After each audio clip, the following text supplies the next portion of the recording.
It's many people become naive in Europe, not knowing what was the truth. They were brainwashed, and so everything you bring them now, oh, this is the truth. Okay, here, Palestine. Oh, from the river to the sea, Palestine. Come on. Sir, very nice to meet you. Nice to meet you, Tommy.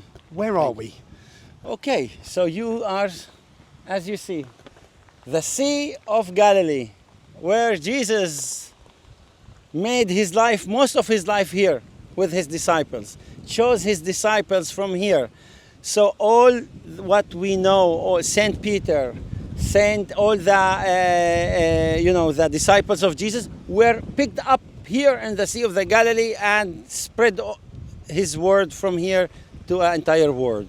So you're a Christian? Yes, I'm Christian, proud Christian. I'm a native Aramaic Christian Maronite who live in this region of Galilee. Since time immemorial, we were actually Aramaic people, and Aramaic people, we have actually a very important guy called Abraham, and Abraham, Isaac, and Jacob were called afterward the sons of Jacob, Israelites, were from Aramaic roots, and we have also Christians who developed from these Jews who were Aramaic, and now we have important guide called the Messiah, Jesus, that we belong to, and we still exist, preserving his language, his prayers, and his word in this land, testifying for it without any appeasement to others 2,000 years. That's who we are. We are here in the Galilee, in this beautiful lake that taught the whole world what peace is and what also need to be done to protect yourself, and his word and his values that taught us 2,000 years ago. And you as an individual, introduce yourself. Introduce yourself. Shadi Khalloul. Yep. I am born and raised in Israel. As a Christian, belong to the Syriac Maronite Church of Antioch, a church that goes back 2,000 years ago to this region. And as a Christian, I served in the IDF to protect my country, Israel. And I encourage other Christians to serve the country in security forces and IDF to protect Israel, the only democracy as a Jewish democracy that allowing us freedom. So I have a program not far from here on the other side of the Sea of the Galilee there. It's called a Christian Jewish Leadership Program, Keneret. For 7 months in this program, the Christian and Jewish youth live together, work together, volunteer to the society. They learn about leadership. They will learn about how to protect themselves and their country, and how to be leaders for our society toward coexistence and build a peaceful model for other nations to follow between Christian and Jews in this land. So I founded that program. I was in charge also in 2014 for the recognition of Aramaic national identity in Israel. Why is that important? Why is that important, have your own identity in Israel? Before that identity, they were recognizing us mistakenly as Arabs, and we are Christians. And we said, no, my forefathers wrote, we are not Arabs, we are Aramaic people, and we cannot accept that. And so I worked hard, 7 years, used every aspect of life that exists, Facebook, Twitter, social media, teaching kids Aramaic language, summer camps, leadership programs for Christian youth, and showing Israel, knocking every door what we are. And finally I met Benjamin Netanyahu 2013 and exposed this truth to him. And 2014, our national Aramaic identity was recognized by the state of Israel. This is a huge win for our Aramaic Christian movement in Israel, and thank God we are in Israel that allowing this to happen, while in Arab countries here across this border with the Syrian Golan Heights behind it, it's Syria, the origin of Aram, the origin of the Aramaic people. This identity is not recognized, and it's oppressed by Arab and Islamic forces. How many Aramaic Christians are there? In the world, about 15 to 20 million people originated from Israel, Lebanon, Syria, and Iraq. All this from this region started, and unfortunately, our people live in diaspora, while the majority of us were originated here in the land of Aram, in Syria and Lebanon and Iraq and southeast Turkey, and we faced genocide, ethnic cleansing from Arab and Islamic forces since the 7th century that led us to be in the diaspora and not living in our Aramaic lands. It's the only people that we have a land called Aram. It's called Aram Damascus, Aram Tzova, which Bekaa Valley of Lebanon, and Aram Naharaim, the borders between Iraq and Syria. Only people originated here, the original people, the native people like the Indians of America, and we have the right to have our small state for us to protect our last existence in this region. Our language, our identity, our culture, our faith as Christians need to be defended in the Middle East before it is destroyed entirely, because if we are destroyed, it's coming to you in Europe afterwards. And what's it like as a Christian in the state of Israel? Because we know what's happening to your people there. What's happening to your people here? My people here is like me. Live freely, enjoy life, enjoy freedom of speech, freedom of worship. They do whatever they like. They are protected by democratic laws, equal laws. Our ladies goes in the street at night and nobody dare to speak to them.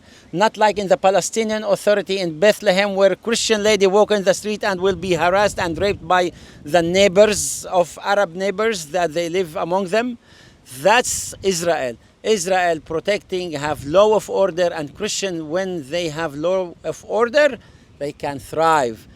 When they don't have law of order, and the country of democratic country that are treating them equally, they will not survive and they will diminish as a people and be neglected.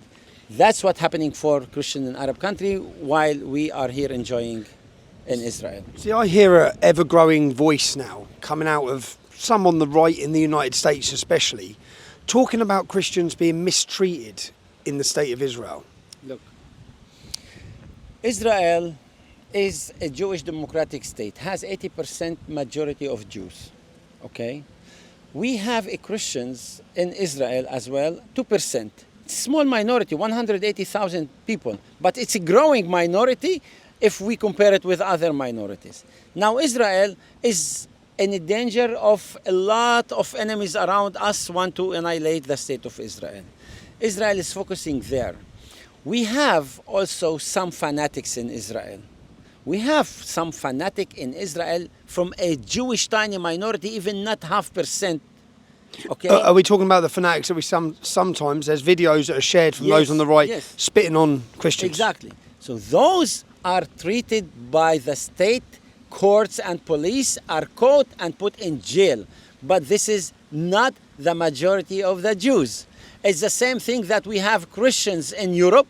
They hate Jews, but it's not all Christians of Europe. It's not the majority of Europeans. And this is the same thing. The difference between us and Arab countries, that here in Israel, those who spit and do any harm for us, they are caught and put in jail and will be actually attacked by the police forces and fear the police forces, fear the order of law. In Arab country, Palestinian Authority, they do it and they will be actually encouraged to do more attacks against Christians. And for example, we saw just the bombing on the Church of Damascus lately. What did they do after killing 25 Christians in suicide bombing inside the church by jihadists? They were praised. They were encouraged more, and they were threatening to do more of these attacks. Who went after them? Who caught those terrorist jihadists? No one. It's the state by itself. The head of it was a great jihadi Muslim terrorist. What do you expect? But why do you think it is then? Because as you say, your people are faced a genocide, whether it be in Syria, Lebanon, throughout history. Why do you think it is many don't talk about that? They don't talk about what happened in Damascus. They don't talk about what's happening in Nigeria. But they put all their aim and focus on the unfair treatment, they say, of whether it be Christians here or Muslims here or in Gaza, there's more topic of conversation about Gaza and Palestine than any other. Tell you. Yeah, why? Palestinian cause is Islamic cause. It's not a national cause. It's a religious cause against the Jews, and it's against Christians. They want to make Palestine Islamic state and make it Islamic land, a part of the entire Muslim world. And once they finish here, they want to continue to Europe, maybe bring Spain again under their rule as it was before, Andalusia they call it. And if they can also conquer Rome, they will conquer Rome. I heard it from many Muslim clergies. I hear it in their language. I know Arabic. So the Arabs have oil of Qatar, that leading this Islamic Brotherhood with Turkey, the caliphate. They want to be Erdogan wants to be the next caliphate leader. And caliphate. So they joined forces with great money and power, and we allowed them in the Western world to have this because we want the oil. So we appeasing them for their oil and money, and they meanwhile take advantage of our democracy by media sources in Europe, by football teams in Europe, and football, like in UK you have so many football teams that bought by Qatar. And they use all this democracy by real estate in UK, in Europe, and they push their agenda and propaganda. And this agenda, with this money, you can buy anything, and buy politicians as well in Europe, that they can close their eyes from what they do. And that's the problem of us as Western world and Christians. Well, what's crazy is exactly what you're saying there, that Qatar are doing, and that's why there's such an influence, and that's why Christians being massacred in Nigeria is not spoken about, but Palestine is on the news every day. But the accusation that they throw, these people saying this, is that Israel does all of that. It influences the media and influences politicians. Exactly. They influence they influence the entire world, and by advocacy of propaganda, of Islamic propaganda, with their money. And at the end they come and they say Israel. They colonize the entire almost world before, and they say Israel is the colonizers, while this is tiny Israel, and they are the ones who started in Arabia, and they brought Islam to Spain, Andalusia, they brought Islam to Europe, they brought Islam to the Far East, to Malaysia and Indonesia, and they are the ones who are like not colonizers, but Israel is the colonizer. Come on. I mean, come on, like only people like really that are disconnected from history and from roots and from knowing the truth about how this world developed until today would believe them. And unfortunately, the education system in Europe is this way. So many people become naive in Europe, not knowing what was the truth. They were brainwashed. And so everything you bring them now, oh, this is the truth. Okay, here, Palestine. Oh, from the river to the sea, Palestine. Come on. Tell me, so the people who aren't educated, tell me a little bit of the history of what happened to your people in Lebanon. What was Lebanon and what is it now? Lebanon was the only geographical land where Christians formed the majority of it. And Arab forces could not conquer Lebanon for 700 years during the Arab Islamic conquest in the 7th century. It was the last Christian stronghold for Aramaic-speaking Christians in the Middle East. And they didn't want to submit to the Islamic Caliphate in Damascus. They fought with 40,000 soldiers, led by the patriarch, the head of the Syriac Maronite Church of Antioch. So the head of the church was the commander of the army. And that's why we existed in Lebanon. Modern Lebanon exists because we sacrificed our best sons and daughters to defend our last land as Christians in Lebanon. And when it was founded in 1943, actually it was 1920 after Sykes-Picot Agreement, but 1943 was the Constitution of Lebanon.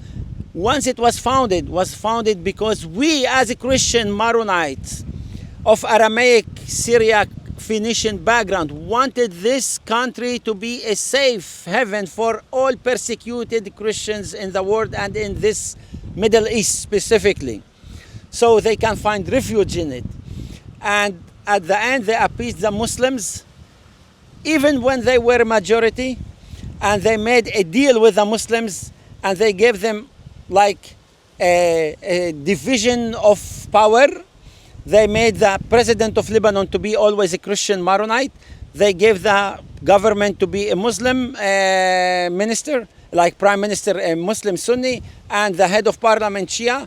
And these two other people, the Shia and the Sunni, joined together in some time and attacked the Christian existence together with the Palestinian liberation organization led by terrorist Arafat back then, and destroyed Lebanon as a Christian state and make the Christians migrate.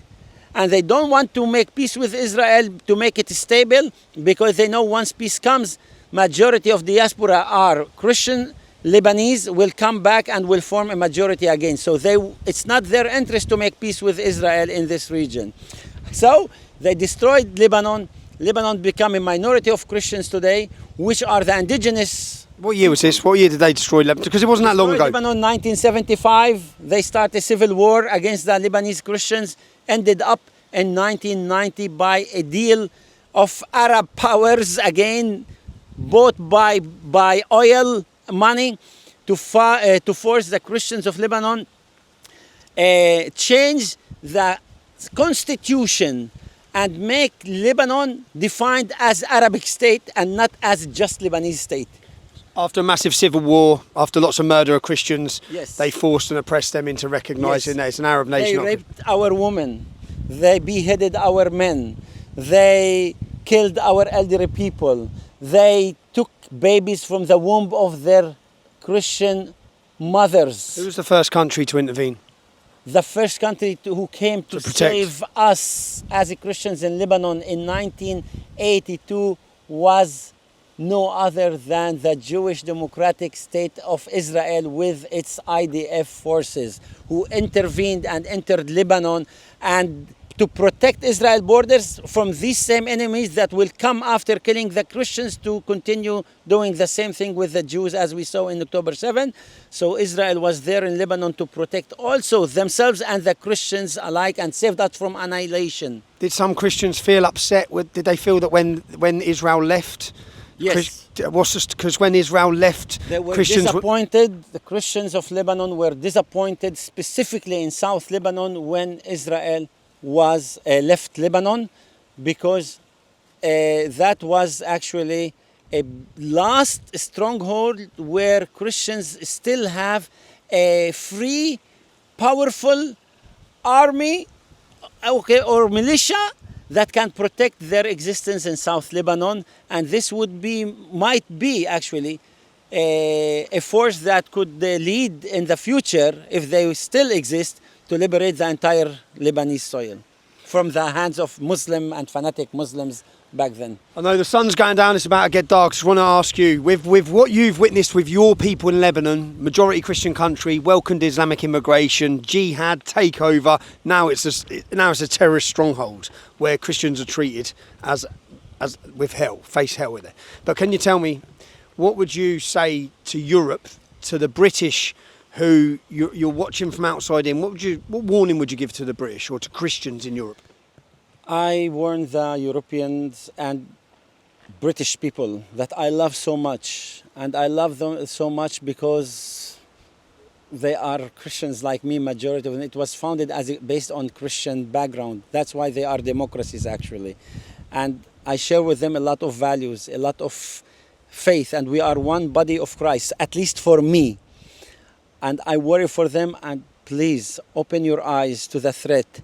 Act now strictly against the enemies that want to destroy your country and your culture and your heritage, and be proud of what you are. Educate your people to what you are so they would know a good history of themselves and the region here in the Middle East, and don't let the Islamic powers deceive you.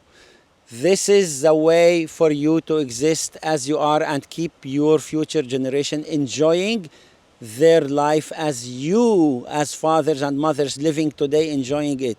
Because you sacrificed before, because you work hard for it. Keep this for your future generations and don't let your children suffer. If you don't act now, they will suffer because of what you are doing today. By act now, what do you mean? By act means protect yourself from immigration that will destroy you. This immigration is not an immigration for work. It's immigration for taking advantage of your system and will take advantage and try to change your country and your heritage and your culture and make it Islamic culture. And you will live as inferior in this culture. You will live as a second-class citizen in this culture if they continue to grow and rule your country. This is great danger to you and your children. You will suffer so much from rape, from We already are. from rape, from people who will attack you just because you are British. And this is the end of England as it is, as we know it. You need to be like Richard, Richard Lionheart. the lion. Richard Lionheart. You need to be like him again, because this is what will protect you. With your enemies, you need to be strict. And with your allies, and people who want to be really a good citizens and accept Britain as it is and assimilate, no problem. Open door, but in a good manner. People who don't want to accept your laws, kick them out of your country. Be strict. People need to be educated in UK and in Europe about their history, about their pride being British, being European, or being in any other country in Europe, and the origin of your country as Christians. This is what will save you. Otherwise, people will be naive and will be brainwashed by different propaganda with the money that come from Qatar and Turkey and other Islamic powers. Iran. And you will not.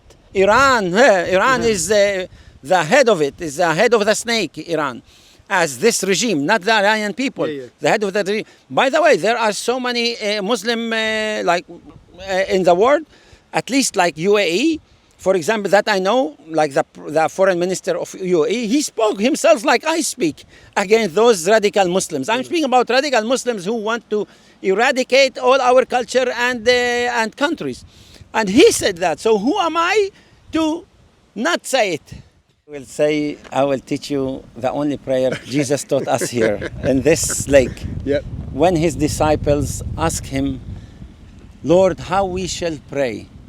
He told them in Aramaic language, you shall pray this way. Abunid bashmayo, net kadash shmoch, tite malkutoch, nehwe sibyonoch, aikanod bashmayo of barao, havlan lahmo, tsonkonan yaumono, washbuklan haubain wahtohain, aikano dofihnan, shbakn الحايو bain, ولو تعلان النسيونو, elo fason من بيشو, متول دي لخي ملكوته وحيله تشبحته العلام علمين Amen. Amen.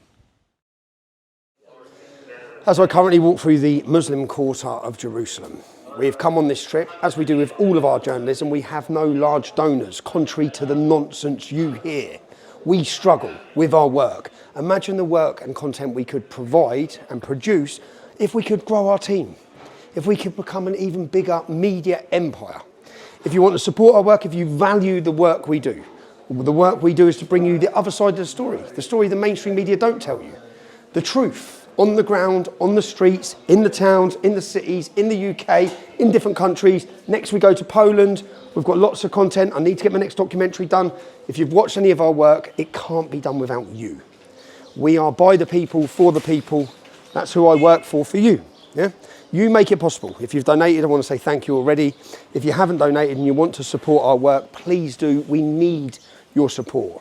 You can do so at supporttr.co.uk. Help us smash their narrative. Help us Wake up the world. Thank you.